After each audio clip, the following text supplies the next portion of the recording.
সোমবার দিন ইটাচুনা রাজবাড়ি থেকে চেক আউট করে আমরা খন্ডান স্টেশন থেকে সোজা চলে গেছিলাম হাওড়াতে এসে পৌঁছালাম 12:30টার সময়। হাওড়া স্টেশনে আমরা করলাম লাঞ্চ একটা হোটেলে।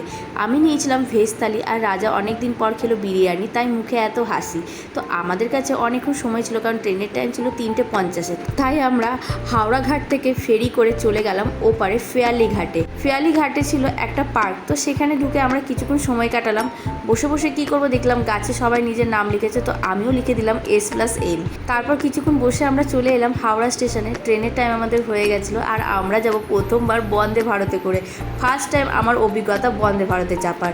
তো সব কিছুই দেখলাম এখানে অটোমেটিক সিস্টেম, দরজাটাও তাই। আর ট্রেনটা ছাড়ার পরে তার নিজের হাই স্পিডেই চলছিল 130 কিলোমিটার/আওয়ার্সে। স্ন্যাক্সে অনেক কিছু আমাদের দিয়েছিল, পপকর্ন, ফ্রুটি, পপস, কচুরি, সাথে টিকিট। আমাদের পাক্কা 1.5 ঘন্টায় দুর্গাপুর স্টেশনে পৌঁছালো। তো আমাদের শর্ট ট্রিপটা কিন্তু দারুণ গেল। টাটা।